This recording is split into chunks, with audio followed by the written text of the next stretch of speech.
Des forces républicaines de Côte d'Ivoire et des forces françaises à Bouna. L'opération dénommée Tranquillité scellée est en cours.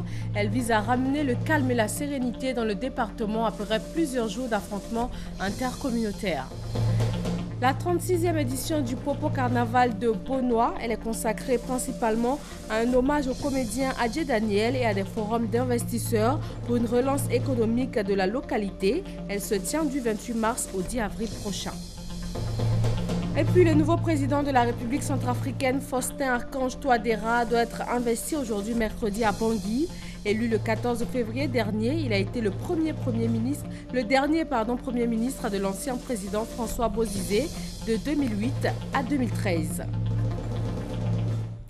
Mercredi 30 mars, bienvenue dans le journal de 13h sur RTI 1. Bouna, dans le nord-est de la Côte d'Ivoire, des violences intercommunautaires ont éclaté en fin de semaine dernière. Les forces républicaines de Côte d'Ivoire mettent sur pied l'opération Tranquillité scellée. Il s'agit de ramener le calme et la sérénité dans le département. Abou Sanogo.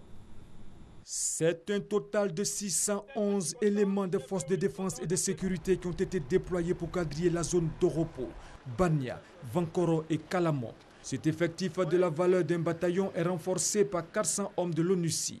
C'est ce qui ressort du point de la situation sécuritaire dressée par le chef des opérations, le colonel Kwame Ungoran, au chef d'état-major général des forces républicaines de Côte d'Ivoire, le général de corps d'armée Soumaïla Bakayoko, pour l'opération Tranquillité scellée au poste de commandement. Opération qui vise à restaurer la sécurité dans la région du Bunkani. Selon le colonel Kwame Ungoran, la situation est relativement calme à Bouna, mais mitigée dans les villages alentours. Mais pour le général de corps d'armée Soumaïla Bakayoko, la mission est claire. Bouna, vous avez neutralisé, c'est bon.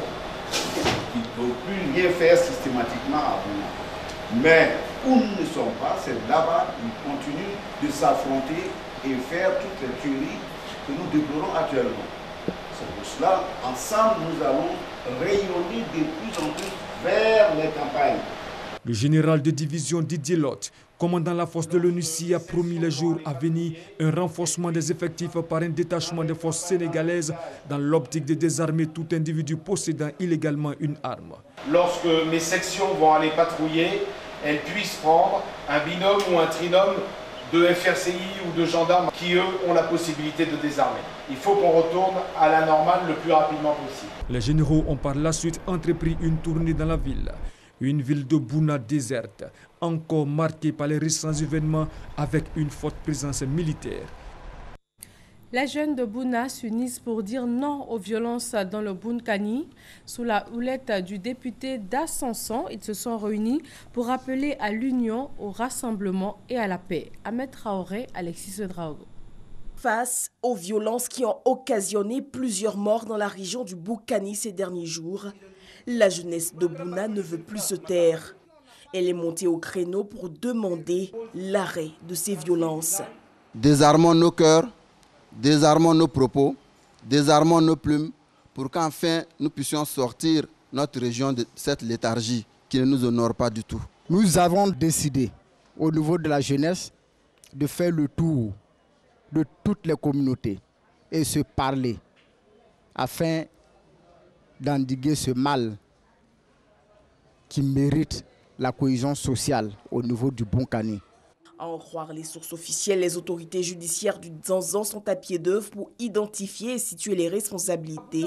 D'Ascension, jeune leader de la région, a annoncé que des dispositions sont prises pour que la ville puisse bénéficier de sécurité renforcée. Le ministre d'État, ministre de l'Intérieur et de la Sécurité s'est rendu à Koumassi au Ghana. Ahmed Bakayoko a pris part sur place à un festival. C'est une fête au royaume Ashanti qui est célébrée chaque 6 semaines. Abou Sanogo.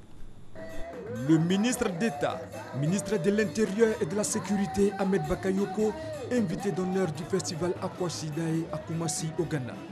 Ce festival célébré sur 2 jours se tient le dernier dimanche de la période courant mars, conformément au calendrier Ashanti.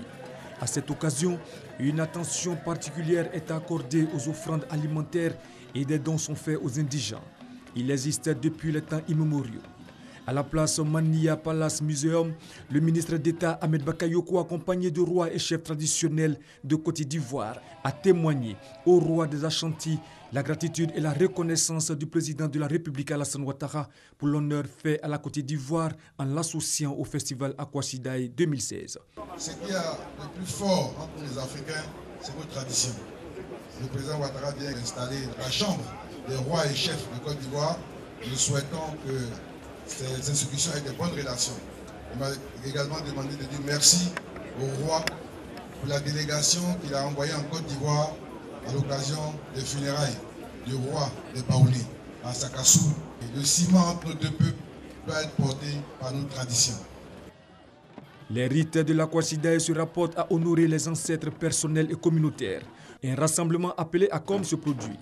Tambour, danse et chant s'entremêlent pour honorer Aboussom, le dieu mineur dans la tradition Aka.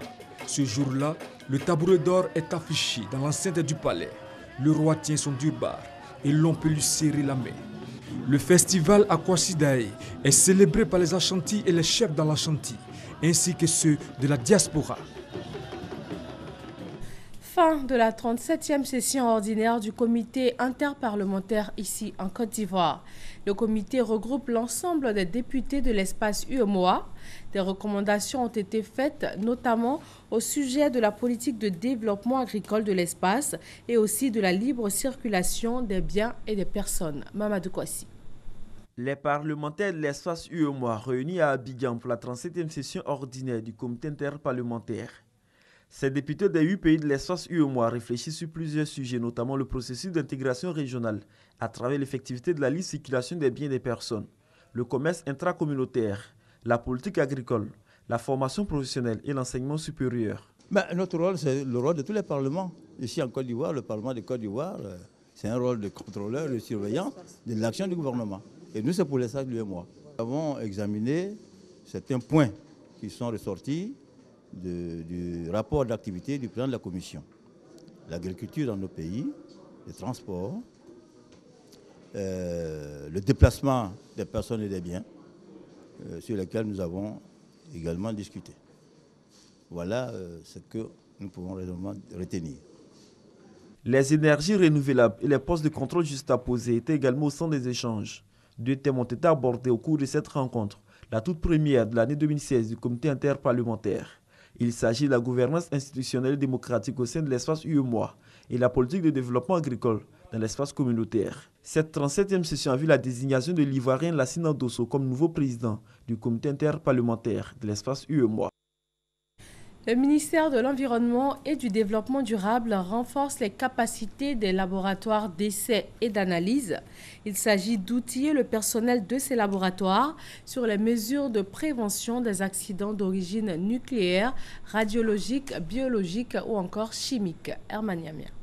La Côte d'Ivoire ne cède pas un grand pays industriel, mais le risque d'accident d'origine nucléaire, radiologique, biologique et chimique NRBC n'est pas à exclure à cause de l'utilisation de ces produits dangereux dans les laboratoires d'essais et d'analyse.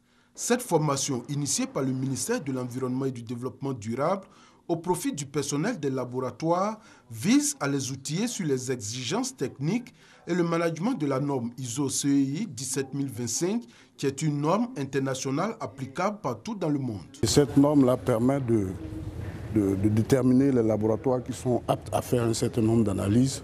Et puis ça s'inscrit aussi dans la mouvance de certification et d'accréditation de ces laboratoires. Une vingtaine d'agents issus de 5 laboratoires d'essais et d'analyse sélectionnés participent à cette formation.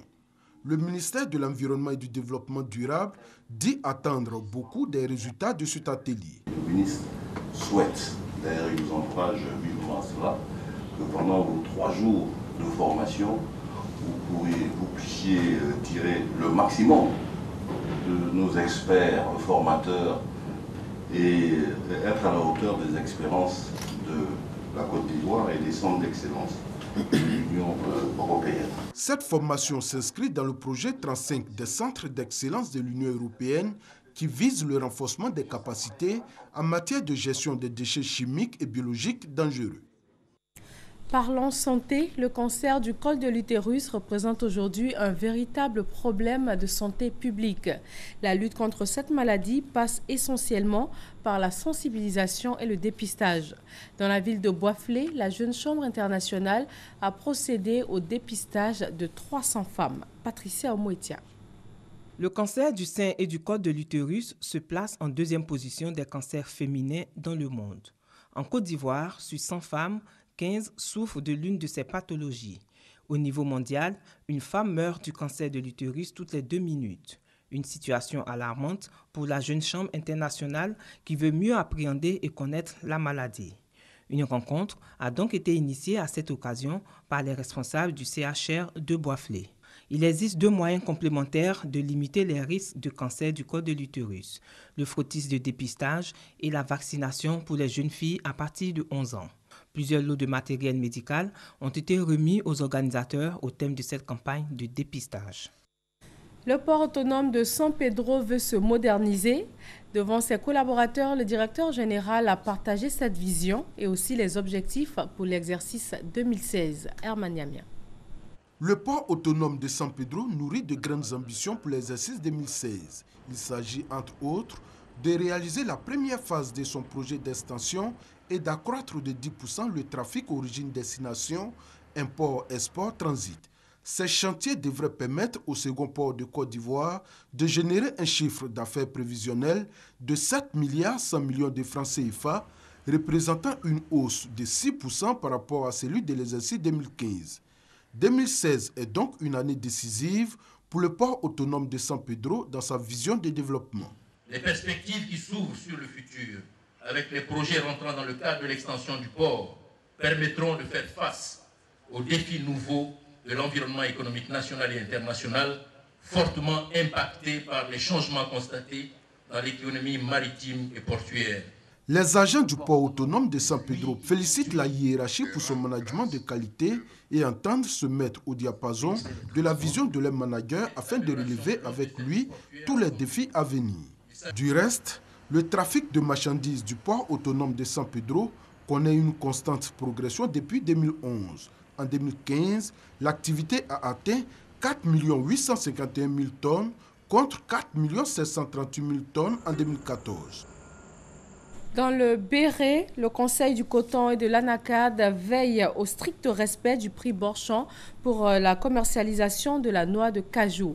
Il a été fixé à 350 francs CFA et 1 mois après l'ouverture de la campagne, le Conseil sillonne les départements pour sensibiliser les acteurs au respect des dispositions en vigueur. Soro Corona et Kader Sogodego. Pour le respect strict du prix Borchamp et des dispositions pratiques de la commercialisation de la noix de cajou au titre de l'année 2016, les délégations régionales du Conseil du coton et de l'Anacad mènent des actions sur le terrain. Celle de la région du Béret a visité les départements de Kounaïri et de Dianra.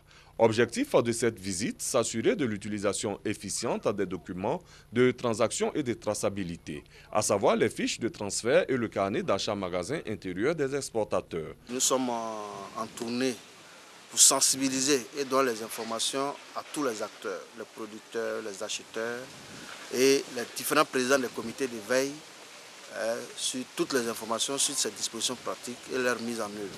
À Kounaïri comme à Dianra, le délégué régional du Conseil du coton et de l'Anacad a invité les acheteurs et pisteurs à utiliser réellement ces documents afin d'avoir des chiffres fiables et surtout lutter contre la fuite des produits vers les pays limitrophes. Youssouf Koné a mis fin aux activités de certains acheteurs et pisteurs qui passent outre les mesures en vigueur pour la réussite de la campagne. Des textes réglementaires qui vont être pris d'ici lundi vont donner les premières sanctions et en dernier recours, le Conseil se réserve de retirer l'agrément purement et simplement aux acheteurs qui seront pris en flagrant délit dans le cadre de cette commercialisation. Une démarche saluée par les acteurs de la filière. Cette tournée a également permis au Conseil du coton et de l'Anacad de sensibiliser les sociétés coopératives à formaliser leurs documents d'agrément. Pour cette campagne 2016, la Côte d'Ivoire attend collecter plus de 725 000 tonnes de noix de cajou. La société coopérative Ousmane Kro dans le département de San Pedro fait des dons aux producteurs de la localité.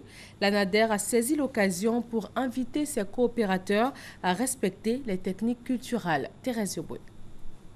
La société coopérative agricole d'Ousmane-Kro, dans le département de San Pedro, a commercialisé cette année 1975 tonnes de cacao pour plus de 173 millions de francs CFA.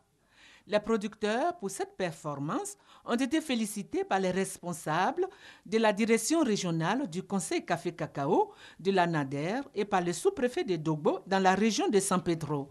Ils ont néanmoins insisté sur la qualité des fèves et le respect du prix fixé par l'État de Côte d'Ivoire.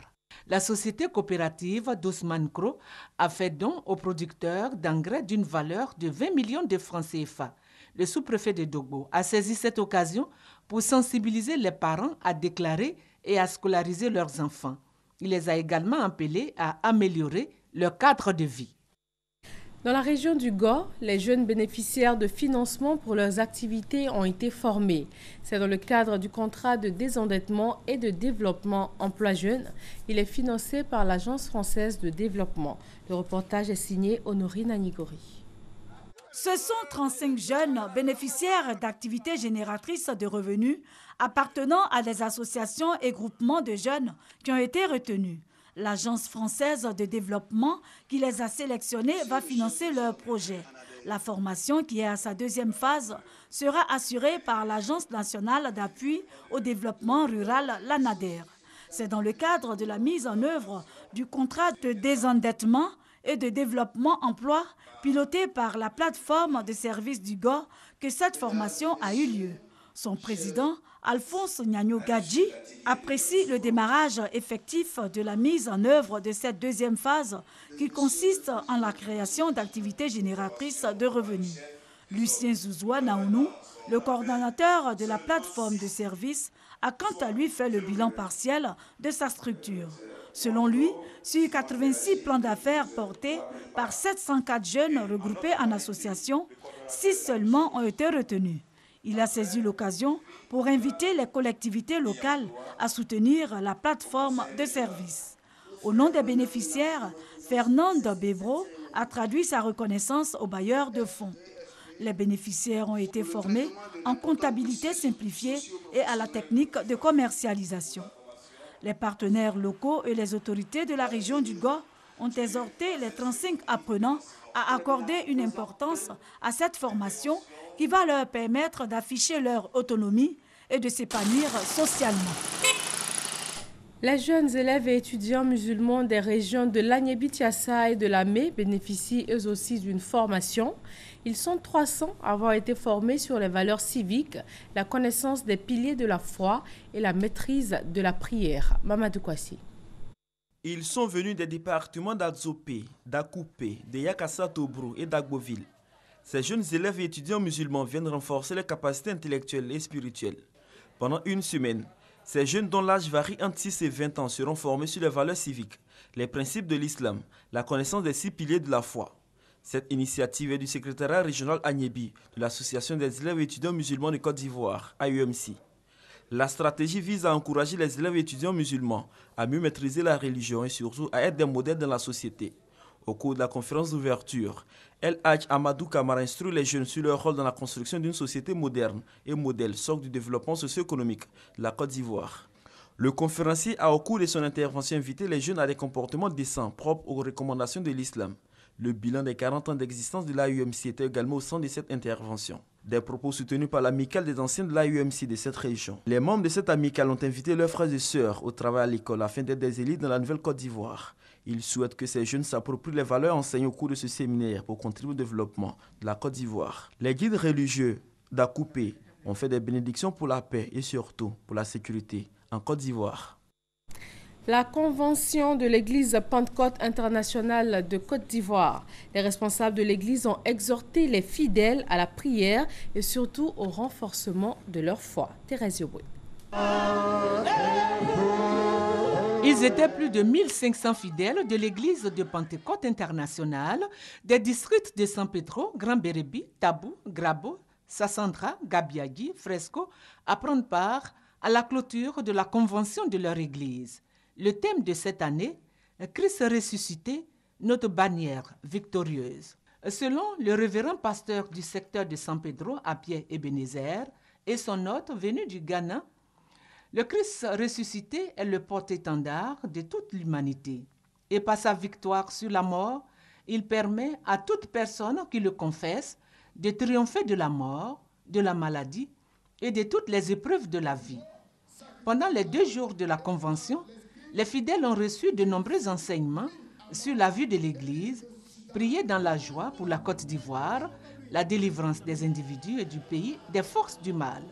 Les enfants ont reçu de nombreuses bénédictions pour plus de protection et de succès dans leur vie. À Boaké, une organisation non gouvernementale a offert des bœufs et des kits alimentaires dans les principaux villages baoulés. Ces dons d'une valeur de 10 millions de nos francs ont été faits dans la période de la fête de Pâques. Kader Sogodego. Pakinou exceptionnel dans la sous-préfecture de Boaké. C'est au total 10 bœufs et des kits alimentaires d'une valeur de 10 millions de francs CFA que l'ONG Oukademe, à travers son président Touré Souleymane, offre au village de Konankankro, Kankro, Kanunkro, Bende Kwasikro, Kwasiblekro, Tanoussakassou, Bolikro, Minankro et Nzekro, ainsi qu'à l'association des communautés résidant à Boaké. Pour le donateur, ce geste à l'endroit des chefs cantons et des principaux villages baoulés s'inscrit dans la promotion du développement et du social. C'est Dieu que nous glorifions parce que quand tu promets quelque chose, il faut que Dieu accepte et qu'il te donne les moyens de respecter la promesse. Et celui qui respecte la promesse est un homme béni de Dieu. Nous sommes satisfaits aujourd'hui de pouvoir offrir les bœufs conformément à nos promesses faites par rapport à la fête de Pâques. Ce don à la Pakinou fait suite à celui de la Tabaski où une centaine de moutons avaient été offertes à des imams et à des démunis à Boaké. Deuxième édition du Festival international Abiregué du 7 au 10 avril prochain à Boaké. Avant ce rendez-vous culturel, une conférence de presse du coordonnateur général pour dévoiler les grandes articulations de l'édition 2016. Maria Kobi et Léon Brou. Du 7 au 10 avril se tiendra le Festival international Abiregué édition 2016. En prélude à ce rendez-vous culturel d'Abidjan, le coordonnateur général du dit festival plante le décor. Débats, concerts et colloques autour de 4 thèmes, notamment les enjeux présents de la mémoire de l'esclavage et Rastafari, religion ou style de vie. Il y a une dimension originale pour cette édition 2016. Musique, débat, mais aussi peinture, sculpture. Abiregué ouvre une lucarne sur les arts plastiques, avec une tendance qui est en train de se créer, avec des artistes, de jeunes artistes pleins de talent, dont certains sont cotés déjà à Londres, qu'ils appellent Reggae Art. Reggae Art, pour dire ceci, on peut rendre par là ce qui est contenu dans la culture Rastafari, le message de Rastafari, et montrer l'horizon ouvert par Jah. Ils disent quelque chose comme ça. Ils vont nous montrer ce qu'on peut faire avec cette culture Rasta quand on est un artiste. Le Festival international Abiregué est une initiative du ministre Moussa Dosso. Pour la deuxième fois, ce festival va faire d'Abidjan la capitale mondiale du reggae. Ils sont attendus des musiciens, d'éminents intellectuels et des férus de reggae de Côte d'Ivoire, d'Afrique et du monde. Le Popo Carnaval de Beaunois, lui, est à sa 36e édition. Il s'est ouvert le 28 mars dernier et court jusqu'au 10 avril. Il est entre autres consacré à un hommage au comédien Adjé Daniel et aussi à des forums d'investissement. Isaïeo Abousanego. Beaunois aux couleurs du Popo Carnaval. Pendant 2 semaines, cette ville va vivre au rythme de la culture abouri. Avant le démarrage de cette 36e édition, 1 minute de silence en hommage aux victimes de l'attentat du Grand Bassam. Un autre hommage au cœur de ce Popo Carnaval, celui rendu au comédien Adjé Daniel, malade depuis des années. Pendant près de 40 ans, il a égayé la population ivoirienne. Aujourd'hui, il est tout à fait indiqué que ses parents de Beaunois lui rendent un hommage. Le Popo Carnaval est désormais une manifestation ouverte à d'autres cultures.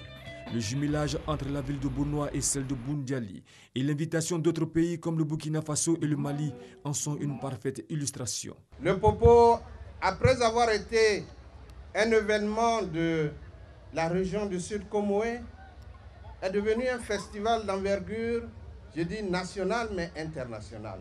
L'âme du Popo est à consolider. Le Popo Carnaval est une fête de réjouissance populaire où la solidarité et la fraternité font bon ménage. Des valeurs favorables au développement du tourisme. De quoi réjouir le ministre du Tourisme.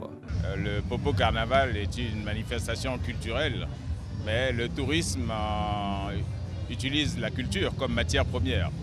Si on n'a pas de culture, qu'est-ce qu'on va vendre à nos touristes? C'est sûr, on a 550 km de plage, mais on vend le tourisme culturel, on vend le tourisme écologique, les parcs, les réserves.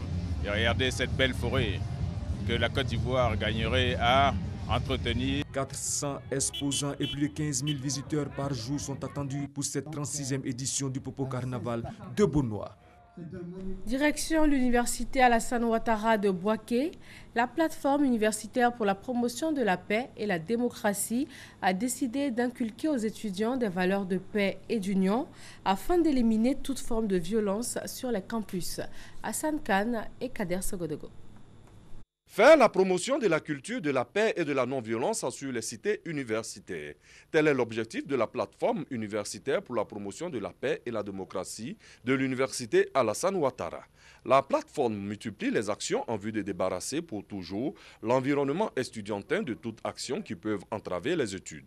D'où le sens d'un séminaire de renforcement de capacités des étudiants sur le thème culture de la paix, prévention et gestion de conflits. Les étudiants eux-mêmes, de plus en plus, se sont mis à l'idée que sans la paix, les études sont difficiles pour eux et sans la paix, eux-mêmes, qui sont des acteurs du développement futur au niveau du pays, ne pourront pas inhiber ce développement. Si aujourd'hui, ces mêmes étudiants se rendent à l'idée que, véritablement, pour que les études soient apaisées, il faut qu'on bannisse, qu'on lutte contre toute forme de violence, toute forme d'insécurité. Cela augure d'un avenir dans lequel eux-mêmes entendent semer partout les grains de la paix. La plateforme universitaire pour la promotion de la paix et la démocratie de l'université Alassane Ouattara entend mener d'autres activités de ce genre afin d'inculquer aux étudiants, futurs cadres du pays, les valeurs de paix et de cohésion sociale.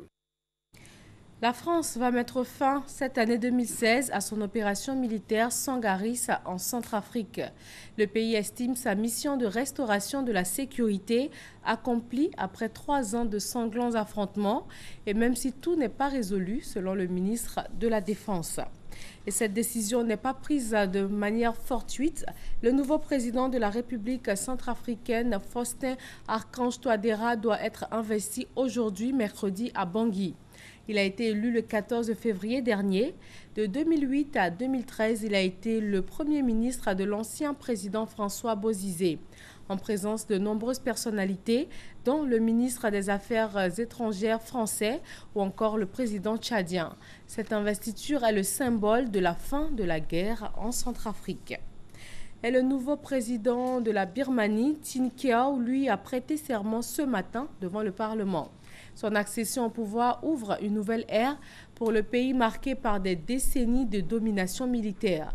Le nouveau président, proche d'Aung San Suu Kyi, âgé de 69 ans, est le premier président civil du pays depuis un demi-siècle et après 5 années de transition post-junte militaire. Et puis un mot de sport football pour terminer. Éliminatoire pour la CAN 2017. La Côte d'Ivoire et le Soudan se sont affrontés hier mardi. 1 but partout, un résultat qui transporte les éléphants aux portes du Gabon qu'il faudra attendre septembre pour ouvrir. Et voilà pour ce 13h. Merci de nous suivre sur RTI 1. Très bonne journée à tous.